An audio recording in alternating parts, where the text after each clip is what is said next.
انا عايز افهم ده ايه التصدي ده ايه؟ مش طبيعي مش طبيعي يا جدعان. حراسة المرمى فن مش عن شفت بونو؟ دي ما بونو، دي مرجولة، دي ما مغرب. شفت لما يبقى عندك حارس مرمى من طراز رفيع، حارس بيلعب بده، موهوب. منتخب كله اصلا موهوب، منتخب ما فيهوش واحد ما يستحقش يلبس تيشيرت المغرب. سيروا يا الاسود على النهائي. واظن دلوقتي عرفنا هنشجع مين. ده لو انت يعني عربي بحب اقول لك المغرب في النهائي، وخلي بالك انه منتخب عربي، واحنا اكتر ناس كمصريين عندنا طار يا اخواتنا يا مغاربه. اكتر حاجه هنبقى عايزين نشوفها ان اللي يرفع الكأس دي يكون زيه زينا عربي. اوه سوبرمان ياسين بونو زأر اسد الاطلس في وجه نسور نيجيريا. مليون مبروك لاهلنا واخواتنا في المغرب، عقبال البطوله. الحمد لله الحمد لله الحمد لله. عندي حاجه فرحتني بدل ما كان هيتنكد عليا بجوج.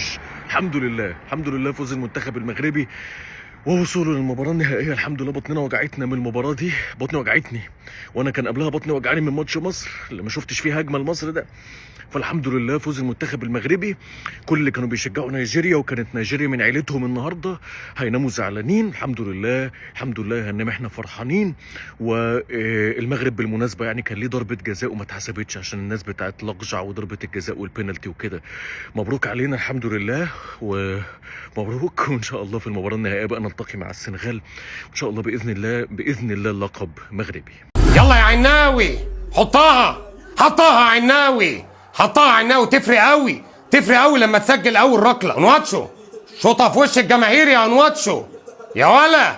حطها. يلا يا جمان، ركله جزاء خارقه زي الاقوى مان. يلا يا جمان اديني بقى. يلا يا راجل يا راجل يا راجل، احنا نهرج ولا ايه؟ جريه حمزه يا سلام، ما تجمد شويه يا ابني. انا بقول لك اهو قبل ما الركله دي تتلعب باذن الرحمن ياسين بونو هيصدها. يلا يلا، اقسم بالله العظيم صداها، اقسم بالله العظيم صداها. احنا نهرج ولا ايه؟ احنا جامدين قوي بالصلاه على النبي، لا شايفين الطالع ولا حاجه، بس انا كان احساسي ان ياسين بونو هيصدها. ماشي يا حمزه، مقبوله منك مفيش مشكله. يلا يا الياس، هيحطها مع انه كان داخل يلعب ركله الجزاء وعينيه مدمعه مش عارف ليه، عينيه كان فيها دموع. حطها الياس بن صغير، الاسم الياس بن صغير ولكن اللاعب ده كبير. ما دي تتصد يبقى تقدم المنتخب المغربي. سامعني يا ياسين؟ يلا يا ياسين صد يا بونو، يلا يا بونو باذن الله باذن الرحمن هتتصد. اثق في الوحش ياسين بونو. يلا يا ياسين، بتاعتك يا ياسين بتاعتك. حطها ركله في الجيب، مش هنهرج. ده اشرف حكيمي ده يا حبيبي ما بيضيعش، دي مش هتضيع. اسمع مني وثق بيا، الكرة جون من قبل ما تتلعب اهو.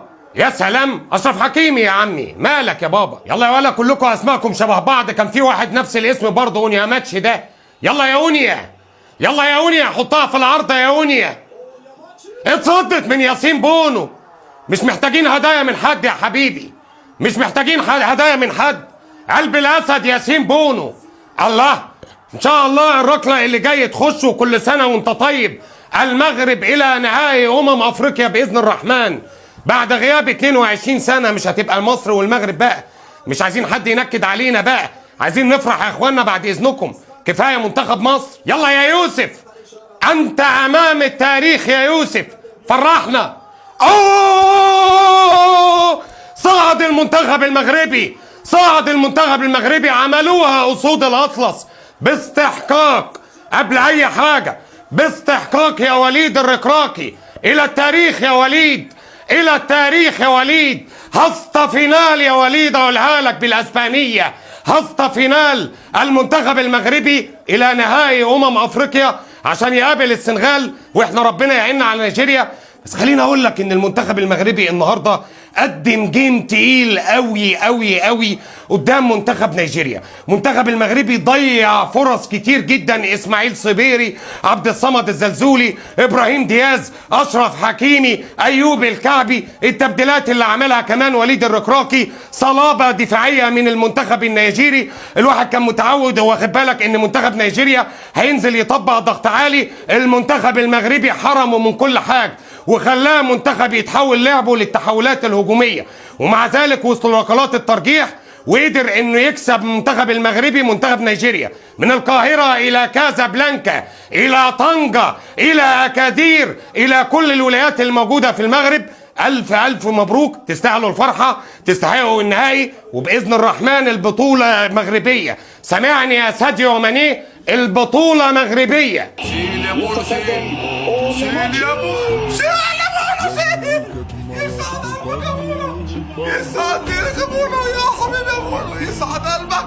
هيك هيك هيك، اقسم بالله تصد تاريخ يا جماعة، اقسم بالله تصد تاريخ. هيك هيك يا بونو، هيك هيك يا بونو، هيك. بالله بطل، يسعد قلبك يسعد قلبك. يوسف يتقدم، يوسف يا رب يا رب يا رب يا رب يا رب يا رب يا رب. المغرب لنا هيك يا سفرية، المغرب لنا هيك يا سفرية. يسعد قلبك يا بونو، يسعد قلبك يا بونو، يا عمري يا بونو، يا عمري يا بونو. يا شو هيدي اللي عم بيقولوا يا جماعة؟ أفضل حارس بإفريقيا، أفضل حارس عربي عبر التاريخ، عبر التاريخ، بالتاريخ. لا تقول لي هيدا ولا هيدا، عبر التاريخ يا بونو، للتاريخ يا بونو، هيدي الحالة للتاريخ.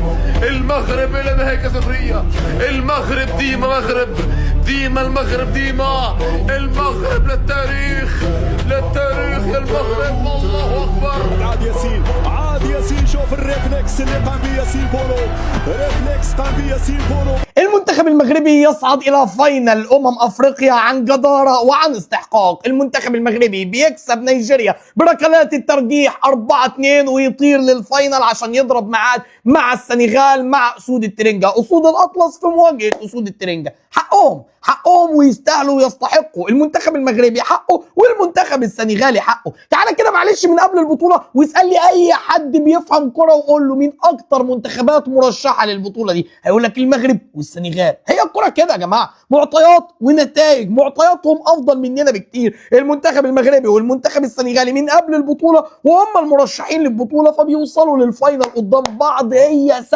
سهلة وبسيطة من غير أي خناقات. أقوى منتخبين موجودين، مع اني كنت شايف ان المنتخب النيجيري كمان ثالثهم، اقوى 3 منتخبات في البطوله. بعيد بقى عن انتمائك، انت لو مصري هتحط مصر معاهم، لو تونسي هتحط تونس، لو جزائري هتحط الجزائر، لان انت عندك انتماء لبلدك وده طبيعي. لكن المنتخب المغربي والمنتخب السنغالي يستحقوا التواجد في الفاينل. المنتخب المغربي النهارده بيلعب قدام المنتخب النيجيري ند بند، 50-50 يا باشا. لا والمغرب تتفوق كمان في اوقات كتيره من الماتش، وتضييع وهجمات وفرص لحد الاكسترا تايم، مع الفرق الرهيب في الامكانيات البدنيه والجسمانيه للمنتخب النيجيري. نفس وضع منتخب مصر مع السنغال، لكن انت كنت منكمش في ملعبك وخايف وما بتهاجمش. لكن المنتخب المغربي لا، ده هو اللي ليه الاسبقيه وهو الابر هاند، وهو اللي بيهاجم وهو اللي بيحاول، عشان عارف انه قادر انه يكسب وانه عنده المقومات لده ومش خايف. لكن انت كنت خايف، في فرق كبير جدا. مبروك للشعب المغربي، مبروك لمنتخب المغرب، ومبروك للجماهير المغربيه. يستحقوها في الفاينل، وباذن الله تكون البطوله للمغرب وما تخرجش من المغرب، وتكون الثانيه للشعب المغربي والمنتخب المغربي. افريقيا بتتلعب في المغرب ومش هتخرج من المغرب. هم قالوا كده من قبل البطوله وشكلهم هينفذوا اللي قالوه. محلاها فرحة الشعب المغربي، ومحلاها كي تبدا عندك فرحة من قلبك، مكش انسان منافق وفرحان معاه الشعب هذي.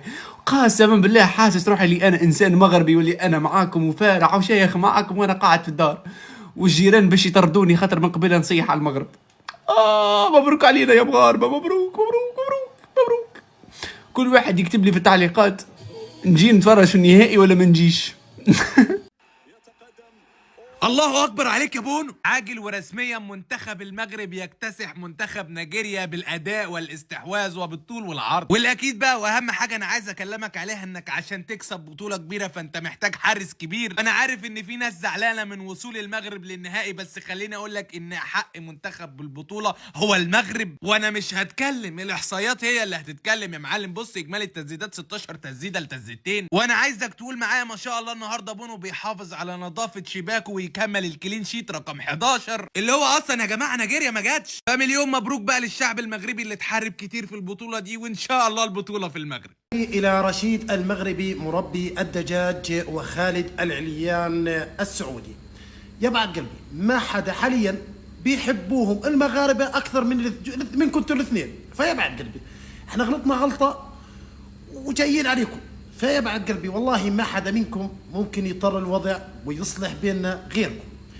فانا جاء يعني قاصد الله ثم قاصدكم انت يا رشيد المغربي مربي الدجاج وخالد العليان. يا بعد قلبي الله يرضى عليكم عادي يعني غلطه وصارت يعني. فاحنا بنتمنى من الله عز وجل انكم تحننوا قلوب الشعب المغربي علينا شويه بعد قلبي. وحاليا في الوقت الحالي والله ما شفت والله يا اخوي دورت ودور والله ما في حدا ممكن يمون على الشعب المغربي يعني غير هو رشيد وخالد العليان. والله انتم اكثر اثنين بيحبوكم الشعب المغربي يا بعد قلبي. فتكفون لا تردونا. وغلات خربوشه عندك وغلات خربوشه. خالد العليان الله يخلي لك الحج ويحفظ لك اياه يا بعد قلب اخوك يا بعد قلب اخوك. فيديو من عندك انت ورشيد خلوا اصلح الامور اصلاح بين ذات البين يعني كويسه وما راح ننسى